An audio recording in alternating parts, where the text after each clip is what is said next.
Hello, friends. This is Dave Hurwitz, executive editor at ClassicsToday.com, here with random reviews from, you know where, the Overflow room. Yes, and the tam-tam is particularly appropriate because we've gotten to Mussorgsky in our reverse alphabetical survey of all of this stuff, or a lot of it. And yeah, this is so much fun. This is going to be, I've got a lot of Mussorgsky. It's just kind of piled up over the years, considering how little he wrote. I mean, let's just put it this way. There's going to be a lot of repetition, a whole lot of repetition, a hell of a lot of repetition. Because I have, I guess, 5 or 6, 7 videos worth of stuff, clump by clump. Well, here's clump number 1. And there are some actually very, very interesting things here. It's a little dusty down here. I have to ask my extremely efficient cleaning lady to give this a once over. Anyway, we begin with pictures in an exhibition. Boy, have that memorized. I think maybe I should do it in multiple languages because that way it won't sound like it's the same thing all that often. So what do we got here? Pictures in an exhibition and Ravel's The Tombeau de Couperin with the Dallas Symphony Orchestra and Eduardo Mata. Now, a lot of you have asked, boy, we need boxes of things. We need an Eduardo Mata box. First of all, it would be a lovely tribute to a fine musician who died tragically in a plane accident. I remember when it happened vividly because I had just met him and had hung out with him in Venezuela with the Orquesta Sinfónica Simón Bolívar, and he was flying back to Mexico, I think, with his then girlfriend Marta, and the plane crashed, and he was gone, and it was horrible. But he made wonderful, wonderful recordings for RCA in Dallas. Most of the Ravel orchestral music. There was only one really bad sounding one, the Daphnis and Chloe, as I recall, which sounded like a castanet concerto. It was a horrid early digital recording that was multi-mic'd. Maybe they could fix it. It sounded like a castanet concerto, and although we all know you can't have sex in music without castanets, there's a limit, right? Just castanets? No, I don't think so.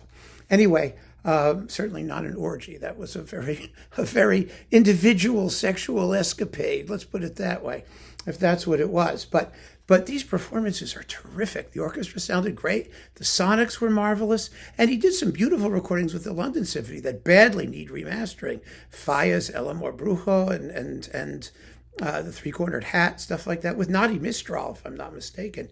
So there are some really cool things that RCA could dig out of its catalog and make a beautiful Eduardo Mata box. It would be lovely. It really would be a tribute to a very fine musician. Anyway, this is a really good pictures in an exhibition. It's a wonderful performance, and Le Tombeau de Couperin is beautiful too. He was terrific in that, French, Spanish, Mediterranean music. He really was. And so, yeah, I've kept this all these years, and it ain't going anywhere because it was wonderful. Oh, what's this? Oh, look, pictures in an exhibition. Ha ha, big surprise. This is with Toscanini and the NBC Symphony. Oh, this is fantastic. Along with the Tchaikovsky Pathetique Symphony. That's from 1947, and pictures is 1953. This is the Arturo Toscanini, The Best Selection, Volume 20 from Japan. I got these Japanese things when, for some reason they thought that the Japanese wanted them, and they did. They bought them like crazy, and the Americans didn't because they didn't care like crazy. Sometimes I get so frustrated. But yeah, this is really cool. So that's good to have. We know these performances. Oh, and here is the Mussorgsky volume of DG's Paranoia series. Oh, pardon me, that's Panorama. Let's see, we've got, the Giulini Chicago pictures in an exhibition, A Night on Bald Mountain with the Berlin Phil and Mazel, The Songs and Dances of Death with Brigitte Fassbender and the Gothenburg Symphony and Nimi Yarvi, the Khovanshchina Prelude with Pletnev and the Russian National Orchestra, the Dance of the Persian Slave Girls with the Vienna State Opera under Abbado, then the classic Richter pictures in an exhibition, 6 songs with Vishnevskaya and Igor Markevich conducting the Russian State Symphony Orchestra, and Boris Godunov, the Karajan excerpts, 28 minutes, with Nikolai Gyarov and Alexei Maslenikov. This is all great stuff. This is absolutely one of the best releases in this series, no question about it. It's first class. Wow, baby. All right, that's a keeper. It's a trouble. There are too many keepers in the Mussorgsky world. Okay, pictures in an exhibition. This is the Dream Price 1000 series from Japan, with the Giuliani Chicago pictures in an exhibition again, and Lazar Berman doing the piano thing, coupled with, you get both of them together, which was always nifty. It's nice to have. So, even though I have 400 of those, we just had 2 Chicago Giuliani ones. You can always have more, right? What was that strange sound? I have no idea. Okay, and then we've got, let's see. Oh, remember this one? This is the piano version with Ashkenazi and the orchestral version with the Los Angeles Phil and Mata. The Ashkenazi is good. The Mata was a bit of a letdown. It was always a bit of a disappointment. It wasn't that well recorded, I think. It was kind of diffuse, and I don't know. Didn't go as well as it should have, let's put it that way. But the Ashkenazi is good to have, and it's on eloquence, so why not hang on to that? And oh, yes, here we go. I got like 5 of these because I didn't want to lose it. This is Ormandy and Philly. It is the version de référence. It's the reference edition. The great Ormandy, Sony, Columbia. Pictures in an exhibition, along with Scheherazade. Pictures was 1966, and Scheherazade was 1962. The Pictures is much better than the Scheherazade, I think. I mean, the Scheherazade is beautifully played. It's wonderful and warm and fuzzy, but, the Pictures is just slamming. Whoa! You got to have the Ormandy Sony Pictures. Also, stunningly well recorded for this label and this orchestra. Really amazing. Pictures in an exhibition. Night on the Bear Mountain. Bald Mountain. I like Bald Mountain better. And Rovanchina Prelude with l'Orchestre de la Suisse Romande, Ernest Ansermet. Surprisingly good. I think he stuck an organ at the end of it, too. End of Pictures. It was either that or the Russian Easter Overture, where he added an organ. I think it's this. And it was really very, very good performance. Night on Bald Mountain, not quite as hot. And the prelude is always nice. But they did this stuff quite well. This was, 1959. Wow. And it sounded really good. It's all divided up into 6 tracks. This is the Japanese, again, Ansermet edition, because, I was trying to get these things back in the day. And they were hard to get. Yes. Penguin Classics. Remember Penguin Classics? Oh, gee, they were jolly.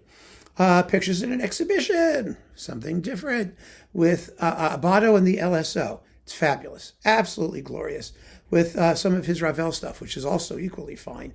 The Rhapsody Espagnole, Valse, and Bolero. That's the Bolero where they all cheer at the end. Yum, ba-da-da, hey, wah, yum, ba-da-da, hey, wah, yum, ba-da-da, hey. Yes, exactly. Lots of fun. Yes, even if it is a Penguin classic. And we have the Capriccio Espagnole by Rimsky-Korsakov. And guess what the coupling is? Yes! You got it. Pictures, an exhibition, and Dawn on the Moskva River from Rovanchina. This is Szell and Cleveland. And he did this really well, too. He actually diddled the orchestration a little bit, added a timpani roll, and, threw in even more percussion at the end. Good for him. Stunningly well played, as you might expect. And it remains among the greatest of all recordings. The character of each portrait is firmly drawn with vivid strokes of color. Oh, it's the Penguin Guide. Again, there you go. Can't get away from those squawking birds. And last but not least, here it is, Boris Godunov. Finally, something else. This is the famous André Cuitin's Paris Conservatory Orchestra version, which I love for Cuitin's and the Paris Conservatory Orchestra, and Boris Christoph, who sings all the roles. Yes, he sings Boris Godunov, he sings Pimen, he sings Varlam, and he actually sings Marina Minchik, too. Yes, he does them all. No, I'm just kidding. He's not Marina Minchik. maybe he looked like her. You know, those Eastern European. Never mind, I'm not going there. That's my family, and they did well, actually. Now that I think of good old Grandma Goldberg and Boris Christoph, you know, I mean, there was a certain similarity there, right down to the beard. Anyway. This is the EMI recording. It's a fun Boris Godunov. It's the Rimsky version, of course, and it's really for Gyarov fans. It's lovely. It's enjoyable. It may not be the greatest one ever for everybody else, but it's a very Russophilic French thing. And I am delighted to have it in my collection. So there you have it, the beginning of Mussorgsky. Dare I say, if you don't have pictures in an exhibition, here's some suggestions. Wow. Keep on listening, friends. Thanks for joining me. Take care.